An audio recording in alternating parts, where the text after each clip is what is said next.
Beyond the gates, spoilers tease that Tomas is no longer pretending to be patient. He wants revenge on Hayley right now. Not later, not when things calm down, but now because she dared to threaten his job as if he were disposable, as if all his years of loyalty meant nothing. And that threat keeps echoing in his head in a messy loop that refuses to quiet down. He cannot swallow the humiliation.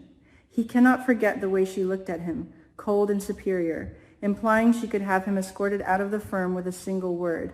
And that is why he turns to Kat, not gently, not calmly, but in fragments of anger and suspicion, telling her that something is wrong with Hayley, something off, something that does not line up with the woman she pretends to be in front of Bill and the others, especially when it comes to Lynette.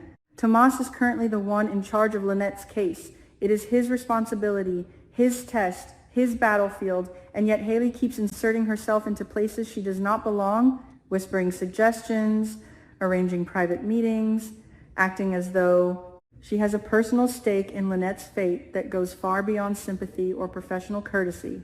And Tomas sees it as sabotage, plain and deliberate sabotage designed to make him fail. He tells Kat that Hayley's sudden closeness with Lynette is not organic, not innocent, it is calculated, almost desperate, and Kat listens, but she does not immediately take sides because she knows office politics can twist perception. Yet Tomas insists he is not imagining things.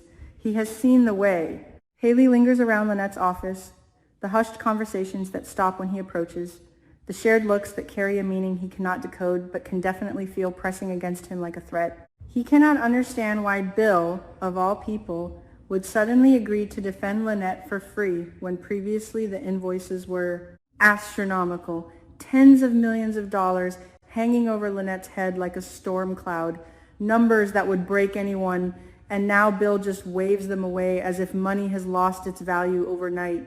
That alone is suspicious to Tomas, and when combined with Hayley's growing bond with Lynette, it feels like a scheme unfolding without him.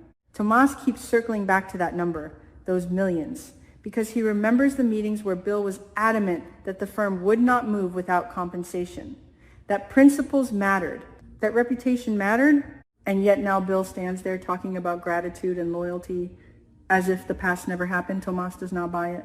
He does not think Bill suddenly developed a conscience strong enough to override financial logic, and he definitely does not think Hayley's influence is coincidental. In fact, he believes Hayley is orchestrating something behind the scenes, pushing Bill emotionally, leveraging Lynette's vulnerability to create a situation where Tomas appears unnecessary, replaceable, incompetent. Meanwhile, Hayley is not subtle in her persuasion. She urges Bill to repay Lynette by ensuring the charges against her are dropped by any means necessary. She frames it as an act of justice, as a moral obligation, as something that would prove the firm stands for more than profit. But Tomas hears about these conversations through fragments, and he feels cornered because the task of resolving those charges was assigned to him. Bill made it clear that it was Tomas's opportunity to prove himself, to show he could handle high-stakes pressure, to negotiate strategically, to win without compromising the firm's integrity, and Tomas took that challenge seriously. He has been working late nights, reviewing documents until his eyes blur, crafting arguments, mapping out leverage points. So when Hayley suggests bypassing his process, using Bill's personal connections to make the case disappear quietly, it feels like she is pulling the rug out from under him. Tomas tells Kat that if Bill steps in directly and erases the problem with a few phone calls, then what was the point of the assignment? What was the point of the test? And Kat can see the pride wounded in his voice even when he tries to mask it with logic. He is not just afraid of losing the case. He is afraid of losing credibility, of becoming the weak link in the firm, the associate who could not deliver when it mattered. Hayley, on the other hand, flatters Bill openly, praising his influence, his network, his ability to convince opponents to withdraw lawsuits without a public fight. She strokes his ego carefully, telling him that only he has the power to make this messy situation vanish, and that doing so would cement his legacy. And Bill listens, not fully convinced, but not immune either. He reminds her that there are many ways to repay Lynette, that dropping the charges outright could damage the firm's reputation, could make them appear manipulative or unethical, and that perception in their world is everything. Reputation is currency, more valuable than any invoice, more fragile than any contract. But Hayley does not stop. She keeps pressing, though she disguises it as concern, as loyalty, as shared gratitude toward Lynette. The truth is that Lynette has been pressuring Hayley behind closed doors, pushing her to secure Bill's help, reminding her of past favors, of secrets perhaps, of obligations that cannot be ignored. Hayley is caught between loyalty to her husband and whatever hold Lynette has over her, and that tension makes her more aggressive, more insistent, because she cannot afford to fail Lynette either. Tomas senses that desperation and interprets it as guilt. He begins to connect dots that may or may not align. He wonders if Hayley's threat to fire him was not about performance, but about control, about removing an obstacle. If Tomas fails, if he is discredited, then Bill might take over the case directly, and Hayley would get what she wants without openly challenging her husband's authority. It is messy, it is speculative, but in Tomas's mind, it forms a coherent narrative, and he clings to it because it explains the hostility he feels radiating from her. At the same time, Bill remains undecided. He does not immediately agree to Hayley's proposal because he values the challenge he set for Tomas. Bill believes in testing his associates, in throwing them into the fire, and watching who emerges stronger, and Tomas knows this, which is why he refuses to back down. He doubles his efforts. He prepares arguments that could pressure the opposing side into reconsidering the charges without relying on personal favors. He builds a strategy rooted in evidence and negotiation rather than influence, because if he succeeds on his own terms, he will silence any doubt about his capability. Yet the clock is ticking, and Hayley's patience is thin. She hints that resolving Lynette's legal troubles could be the perfect surprise for their wedding anniversary, a gesture of generosity that would symbolize unity and strength, and that suggestion lingers in Bill's thoughts longer than he admits. An anniversary gift that also solves a problem, that also restores peace in their social circle, that also satisfies Lynette. It sounds efficient, almost poetic. Tomas hears about this possibility indirectly and feels his stomach drop because if Bill chooses sentiment over structure, then Tomas's hard work will dissolve overnight.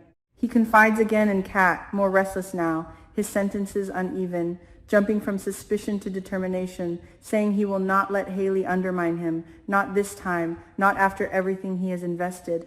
He admits he wants revenge, though he frames it as justice, as self-defense, but the truth slips out between words. He wants her to feel exposed the way he felt exposed when she threatened his job. He wants her secrets, whatever they are, to surface. And he believes they exist because no one fights this hard without something to hide. The tension builds quietly in the firm's hallways. Conversations cut short when someone enters. Glances exchanged that carry too much meaning.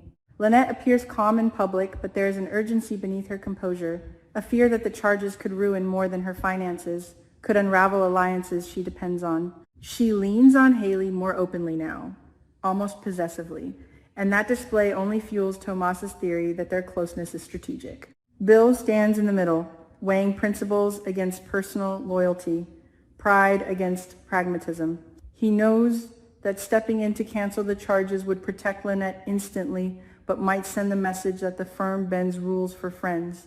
He also knows that allowing Tomas to continue carries risk, because failure would reflect on him as well. The decision becomes less about law and more about power, about who controls outcomes, about whose judgment prevails.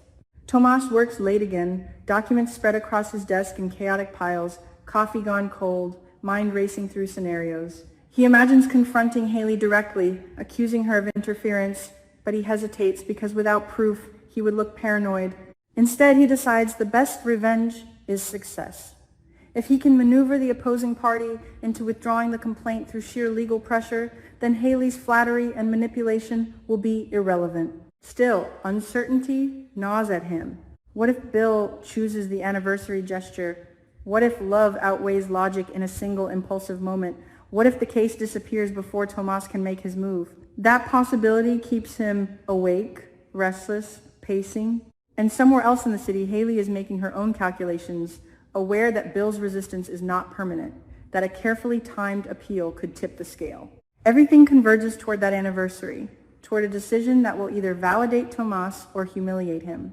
He senses it like a storm approaching, heavy and inevitable. If Bill grants Lynette her freedom as a gift, Tomas's authority will collapse.